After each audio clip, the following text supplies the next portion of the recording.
Hello, this is Gloomy Sunday, and once again, I will be sharing spooky stories that will send shivers down your thorny spine. Without further ado, let's begin tonight's creepy, spooky, and sometimes outlandish array of tales. Sit back, relax, and enjoy. I know you all have probably heard cats cry before, but has anyone had the same experience as me? My dad, a shaman, always warned us about raising cats. Then one day, my mom brought home a cat that looked like a tiger.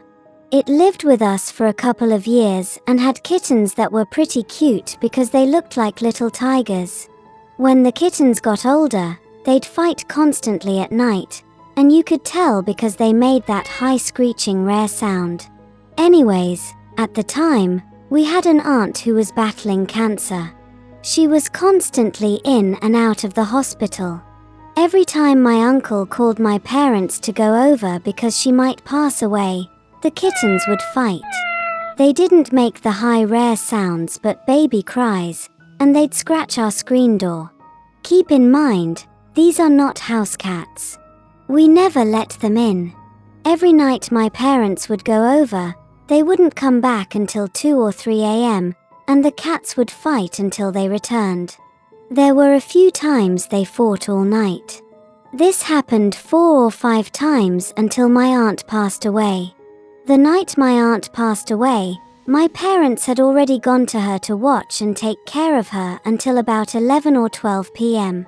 My dad worked the next morning, so my parents left early. Since my parents came home, I wasn't worried that my aunt would pass away, so I went to sleep. I woke up around 3 a.m., and the house was dead silent because everyone in my family snores really loud. At first, I heard people mourning like at funerals. Then I heard a traditional Hong song of lament. I tried really hard to listen and focused on the words. It was the cats crying outside. I thought, what is that? I slept on the bottom bunk, and my sister slept on the top bunk. Our bunk beds were springs only, so I kicked my sister's bed to wake her up, and I realized her bed was empty. I was confused and scared because the cats were crying, and my sister was gone. I had a Buddha pendant under my pillow, so I took it out and wore it. I got up and was about to walk out of the bedroom to my parents' room. Then I saw this black figure in the hallway, standing at my parents' door, looking right at me. I stared right back at it, and my sister suddenly appeared and said, "Entse muag. Yog koj xwb. Ue covent shy tagli. Younger sister, it's just you. You scared me so much." Then I asked her where my older siblings and parents went. She told me that our aunt had passed away, so everyone left except for me, her, and my baby sister. She had to go sleep with my baby sister because she needed to babysit her while my parents were out. I then asked, "Do you hear that? What is it?" My sister told me the cats were just making noise and told me to go back and sleep. I was scared and refused to leave, so all 3 of us slept in my parents' bed. That night, the cats didn't stop crying until 9 a.m. Later, we moved to a new house, and my parents got rid of the cats. My grandma, who was also battling lung cancer, was in a similar situation. But this time, things got weird. My mom and I were cooking in the kitchen when the phone rang. My mom picked up and said, "Oh no.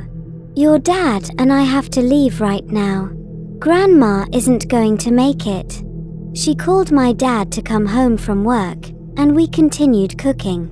Then suddenly, we both heard someone call Nayab, daughter-in-law, really loud, followed by Nayab, Nayab, ya. My mom and I instantly looked at each other, and she asked if I heard my grandma call her. I said yes, but Mom insisted it was just cats. When we moved, there were no cats in the neighborhood, just dogs. But my mom told me to be quiet. When my dad got home, he shooed the cats away, and my parents were about to leave. As my mom opened the door, a black cat jumped into the house, and she started yelling in Hong, Fiv. Niag tsov tom kaus pim. Niag pog moob thorj. This is porb chaj muag li los. Feed. Cursed thing. You dirty tiger. Old Hong woman. Have you no shame? Get out. Then my brothers chased the cat out. By the time my parents got to the hospital, my grandma had already passed away 2 minutes earlier. The last encounter I had was when I was taking a nap on the sofa. I dreamed I was talking to a close friend about marriage. Then my friend told me to hurry up and wake up. I needed to stop being lazy.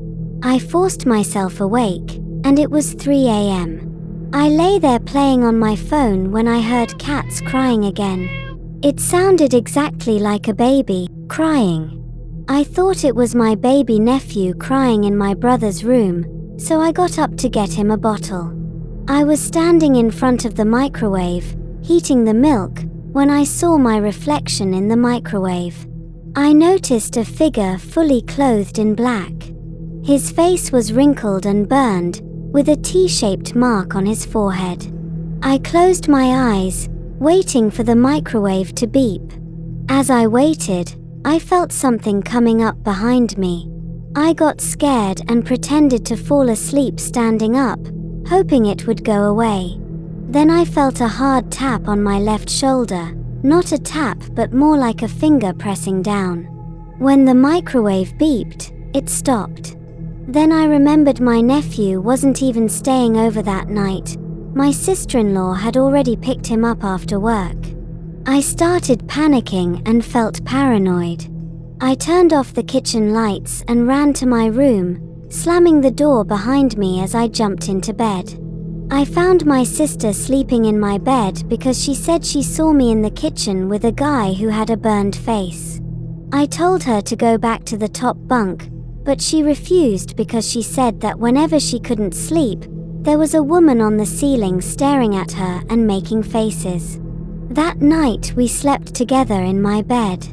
The next morning, I went to shower and noticed a bruise on my shoulder, like someone had hit me with a metal rod. I told my parents what happened, and they called a shaman. The shaman said I woke up during the passing time of dead people.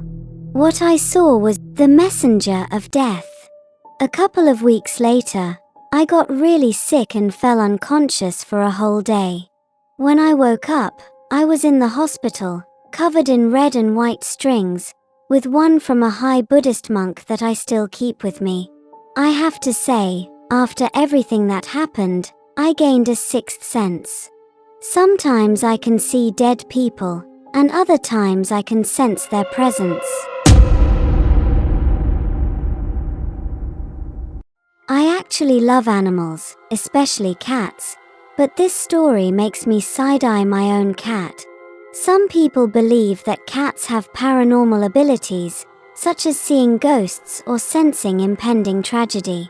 Some notable cats famous in legends and superstition are the demon cat, which is a legendary cat that is said to frighten people and predict disaster. The nursing home cat that would go to a patient about 4 hours before they died, alerting the staff, and the cat staring at a corner, which is a cat that stares at a corner of a room for 30 minutes on the anniversary of a relative's passing. Cats have heightened senses and keen observational abilities, which may allow them to sense when something is wrong.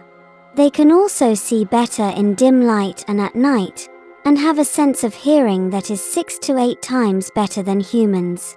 Cats may communicate their feelings through their behavior, vocalizations, and body language. Let's do another story. I used to work at a hospital as a food nutritionist. My main job was to take patients' food orders. My typical routine was to go to each patient's room, take their order, then send it down to the kitchen. After the food was cooked, we would bring it to the patients and pick up their food trays once they're done eating. It was a normal day taking people's food orders until I went into this patient's room to ask what they wanted to eat. As soon as I stepped into the room, there was this awful stench of rot, and the hairs on my neck and arms just stood up. The patient was standing at the window looking outside with her back towards me. She was an older lady with longer white and groomed hair. I politely told her that it was dinner time and that I was there to take her order. She didn't respond or react at all, so I said it again thinking she didn't hear me. As soon as I said it again, she put her fingers to her mouth and started snickering with her head bobbing a little every time she snickered. She did it exactly like The Exorcist. I got so freaked out in those few seconds that I didn't know what to say. I again told her that I was there to take her dinner order, but she kept snickering, and after about 10 seconds of silence from me, she loudly whispers, "Can't we just play for a little bit?" and continues snickering. And this whole time she has not turned to look at me. Of course at this point I'm like hell to the effing no. So I walk my ass out of there as fast as I can without looking suspicious, and I tell the nurse at the station that the patient is refusing to eat, since we always need to notify a nurse if someone refuses to order food or eat. The nurse asks me again to clarify which room the patient was in. I pointed at the room while walking away because I was so freaked out. As I was walking away, she told me that no one was in that room and the patient already passed away yesterday. I told her I just saw the patient in there, but she was out of bed. She didn't believe me, so we both walked to the room together and no one was there. There didn't look to be any trace of anyone. We looked around in the bathroom and in the closet for someone, and there was no trace anyone was even in the room.